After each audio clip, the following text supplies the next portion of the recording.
Chapter 8. Orm woke up with her limbs tangled in silk sheets and the scent of Ling still clinging to her skin. Sunlight crept through the curtains, painting golden stripes across the bed. Ling wasn't there. For a second, Orm panicked. Then she heard the shower. She sank back against the pillow, heart still racing. Not from retreat fear, but from the memory of last night. She had said, "Take me." And Ling had. Not with practiced detachment or routine, but with hunger, with reverence, with something terrifyingly close to love. Orm's legs ached, her lips were swollen, her thighs tingled with aftershocks. She wasn't supposed to enjoy it this much. The water shut off. Orm scrambled upright and pulled the sheet around her just as Ling stepped out of the bathroom in a towel. Her skin glowed, her eyes locked onto Orm immediately, and a smile tugged at her lips.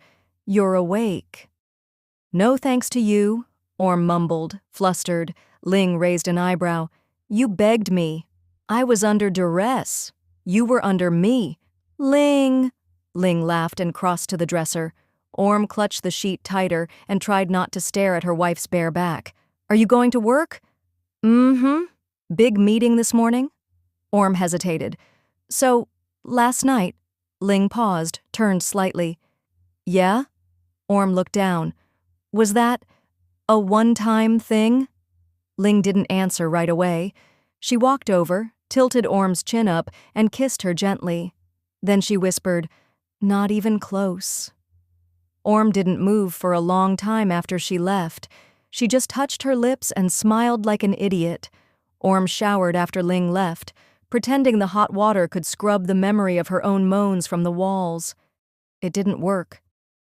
She walked back into the bedroom wrapped in her robe, intending to get dressed quickly and get on with her day. She had errands, things to do, tasks to avoid spiraling into emotional vulnerability. But when she opened the wardrobe, her hand paused. Ling's side was neat and minimal. White shirts, pressed trousers, a navy suit jacket that still smelled like her. Orm reached for it, held it to her nose, and inhaled. Her eyes fluttered shut. She didn't mean to. She put it back in a hurry and muttered, "Stupid." She pulled on a casual sundress and tried not to think about anything. Failed. When she passed through the hall, she saw one of Ling's ties on the back of a chair and picked it up absently. She wound it around her fingers, imagined Ling's hands at her waist, her breath against her neck. Ugh. She dropped the tie like it was cursed and stormed to the kitchen. Ton was already there, eating cereal straight from the box. "You look flushed," he said, mouth full. Orm grabbed a banana and glared. "You look unemployed." "You're blushing." "I'm annoyed." "You're in love." "Shut up." Her mom passed by with a newspaper and gave her a knowing smile. "You should call her. She literally just left for work." "You miss her." "I do not." Ton pointed his spoon. "You do. And you're totally gonna act weird and clingy all day." Orm gritted her teeth and threw the banana at him. It missed, but only because she was distracted by the stupid grin on her own face. Orm swore she'd act normal today. So she went out, dressed cute, wore sunglasses even though it was cloudy. She browsed an upscale home goods store, pretending to be interested in overpriced ceramic bowls. She picked one up, squinted at the label, then sighed and set it down. And then checked her phone. No messages. Not that she cared. She browsed a boutique next, mostly to kill time, tried on a lavender blouse, looked at herself in the mirror and imagined Ling seeing her in it. She flushed and ripped it off immediately. At the third store, she caved and texted Ling. "Orm. Hope the big meeting didn't kill you." No response. She stared at the screen for a full minute, then shoved the phone in her bag like it had personally insulted her. A middle-aged woman beside her hummed in sympathy. "Men are the worst." Orm blinked. "She's a woman." The woman smiled wider. "Even worse." Orm laughed despite herself. "She's at work. Big CEO-type meeting. Still could have texted back?" "She's busy." "So are you. But you're here, waiting." Orm looked away. She left the store without buying anything. By lunchtime, she was aimlessly walking through the park, sipping iced tea and refreshing her messages every 5 minutes. She hated how much she cared, hated the flutter in her stomach, hated that she kept replaying Ling's voice saying, "Not even close." Finally, her phone buzzed. Ling. Survived. Thought of you. Couldn't focus. Orm almost tripped over a curb. She stared at the message for a full 30 seconds before typing, "Orm. Shut up. I'm busy." And then she smiled so hard her iced tea sloshed out of the cup. Ling came home late again. Orm was already in bed, propped up against the headboard, pretending to read a novel she hadn't touched all day. She didn't look up when Ling entered. Ling stepped out of her heels, loosened her ponytail, and unbuttoned her blouse with slow, practiced ease. "Good book?" "Meh." Ling smirked and peeled off the blouse. "You missed me." "I did not." "You're blushing?" "I'm not." Ling walked to the dresser. "What did you do today?" "Went shopping, didn't buy anything, roamed around, got hit on by a middle-aged auntie." That made Ling pause. Orm smirked over the top of the book. "She called you worse than a man." Ling snorted. "She's not wrong." Orm dropped the book with a sigh. "You could have texted me earlier." "I did." Hours later. "I was in meetings." "I was in shops." Ling turned. "Did you miss me?" Orm looked at her. "What do you think?"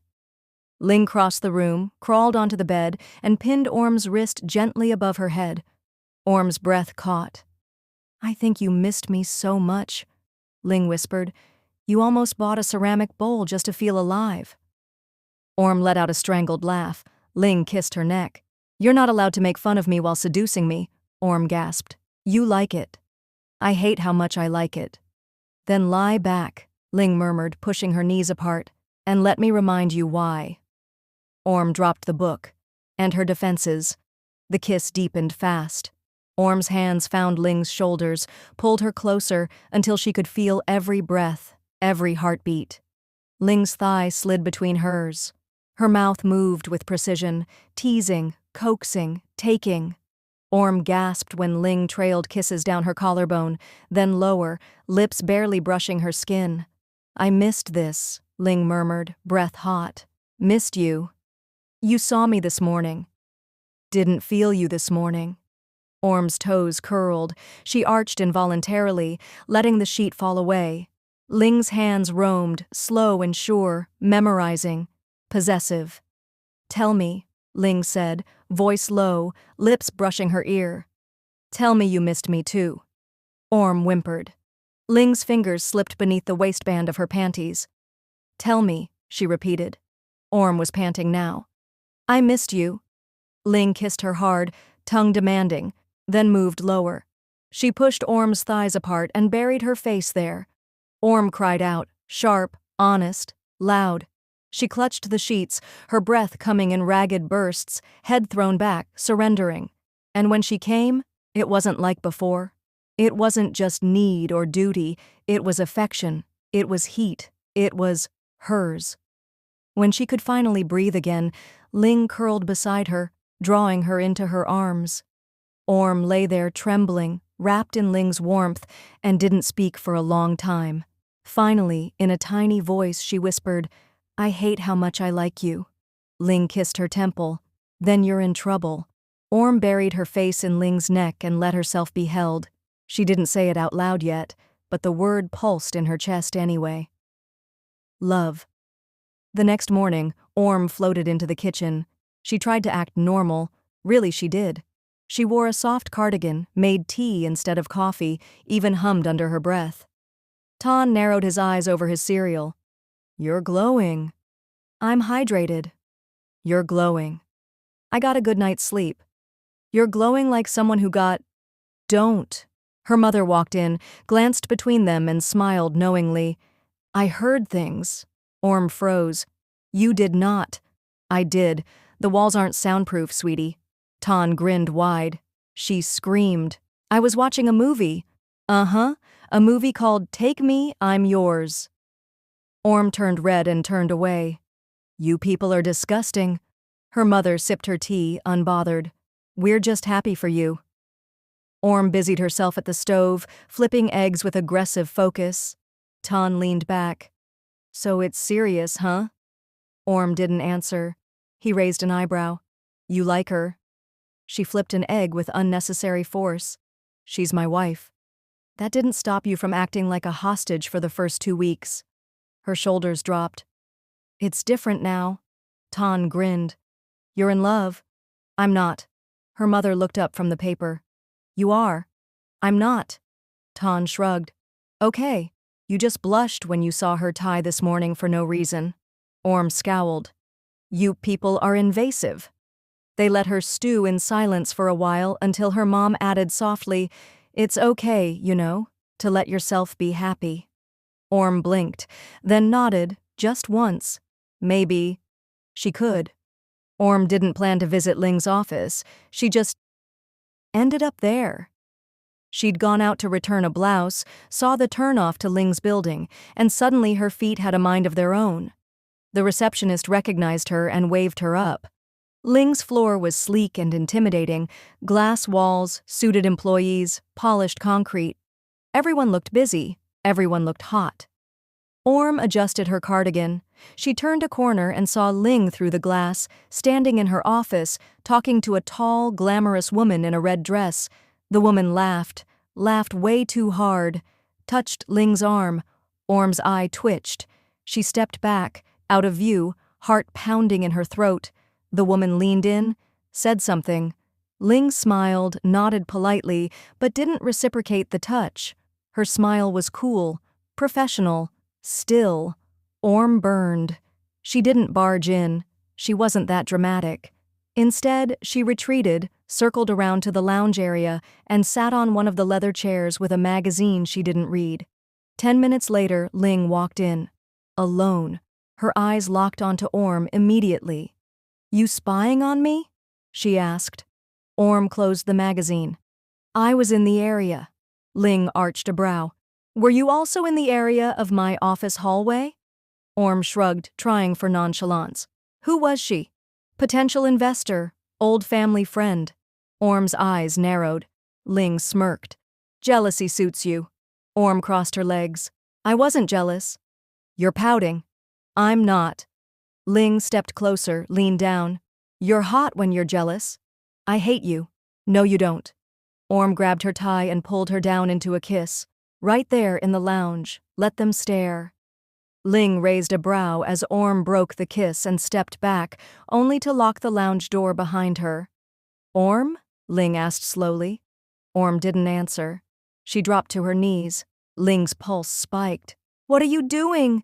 Orm looked up at her, face flushed, lips set in defiance. Don't you want me to? Ling stared. You're always in control, Orm whispered, eyes flickering over Ling's body.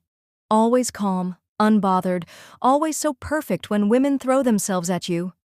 She reached up, fingers sliding over Ling's waistband. So let me make you lose control. Ling's breath caught. Orm? But she didn't stop her. Orm undid the button, pulled down the zipper with trembling hands, and pressed a kiss to Ling's abdomen, right above the waistband of her lingerie. Ling's fingers tangled in Orm's hair, her knees going weak. She barely had time to brace herself against the wall as Orm's mouth found her, eager, worshipful, determined. She wasn't perfect at it. She didn't need to be. It was the way she looked up while doing it, the way her hands clutched Ling's hips for balance, the way she moaned softly, like this was about her own need as much as Ling's. It undid her. Fuck, Orm. Orm didn't stop, just slid deeper, let Ling guide her. Her lashes fluttered, her mouth obedient and hungry. Ling climaxed fast, harder than she meant to, head tilted back, mouth open in a silent cry. When it was over, she sank into the chair behind her, dazed. Orm climbed into her lap and whispered, She can't have you. Ling wrapped her arms around her. No one can, except you. Ling was still panting when Orm curled into her lap. She pressed a kiss to Ling's neck, smug and breathless. She can't have you. Ling caught her chin, forcing her to look up. Her eyes were sharp now, no trace of daze. You can never do that for anyone else, Ling said, voice low and commanding. Ever. Orm blinked. What?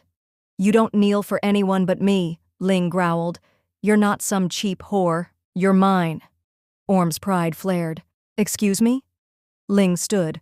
Orm slid off her lap and stumbled to her feet, flushed and glaring. You don't get to say shit like that. Watch me. I did that because I wanted to. You don't get to twist it. Ling grabbed her arm. Orm yanked away. Let go.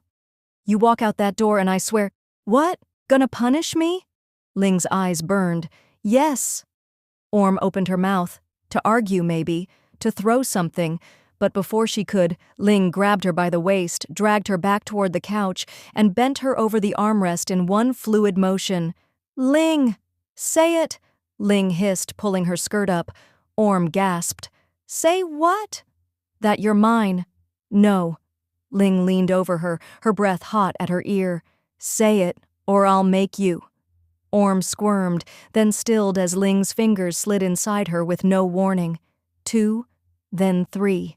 She moaned, shocked by the stretch, the pressure, the raw dominance of it. Say it, Ling whispered. Orm sobbed, arched back, and choked out, I'm yours. Ling didn't let up. Good girl, she said, fucking her harder. Only mine. Orm lay flat on the couch, cheek pressed to the leather, body limp and trembling. Ling crouched beside her, brushing hair from her face. You okay? She asked, voice soft now, almost guilty. Orm didn't answer right away, just groaned and rolled onto her side. You're a tyrant. Ling smiled faintly. You liked it? Orm glared at her, or tried to. Her eyes were still hazy. Ling leaned closer. Want me to carry you upstairs? You want to do everything. I do everything better. You're insufferable. Ling scooped her up without warning, bridal style, and stood. Orm gasped. Put me down! You just screamed my name into the armrest and now you have modesty? Orm buried her face in Ling's shoulder. You're so annoying. Ling carried her through the living room. You're mine. You said that already. And I'll say it again. They reached the bedroom. Ling laid her gently on the bed, then crawled in beside her. Orm curled up, wrapping her arms around Ling's waist. Silence. Then, you don't really think I'm cheap, right? Ling stiffened slightly. No, never. Orm traced lazy circles on her stomach. Good. You're not cheap, Orm. You're priceless. That's the problem. Orm blinked. What does that mean? Ling looked down at her. It means no matter how much I take, I still feel like I haven't even scratched the surface. Orm flushed, and for once, she didn't sass back. She just nestled closer and whispered, Okay. The next morning, Orm padded into the kitchen in one of Ling's oversized shirts. She looked freshly showered, hair damp, cheeks slightly pink. Tan raised his eyebrows dramatically. Oh, she's wearing the Walk of Shame shirt. Orm smacked him with a dish towel. Ling was already at the table, sipping coffee and reading the paper like she hadn't rearranged Orm's insides 12 hours ago. Orm slid into the seat next to her, unusually quiet. Ling didn't comment, just passed her a slice of toast without looking. Tan watched them like a hawk. So, did anyone sleep last night? Orm gave him a death glare. Okay. He held up his hands. Geez, I'm happy for you two lovebirds. Her mom chuckled from the stove.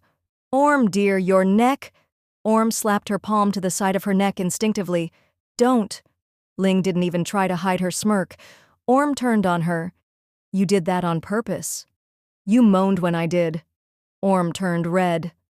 Tan stood and grabbed his coffee. I'm leaving before I throw up. Ling leaned closer and whispered, You were loud. You're awful. And you love me. Orm froze. But before she could say anything, Ling's phone buzzed. She checked the screen and frowned. It's her again. Orm blinked. Who? That woman from the office. Orm straightened. What does she want? Ling didn't answer, just stood and stepped out onto the patio to take the call. Orm watched her go, the toast suddenly dry in her mouth. Jealousy flared hot in her chest all over again.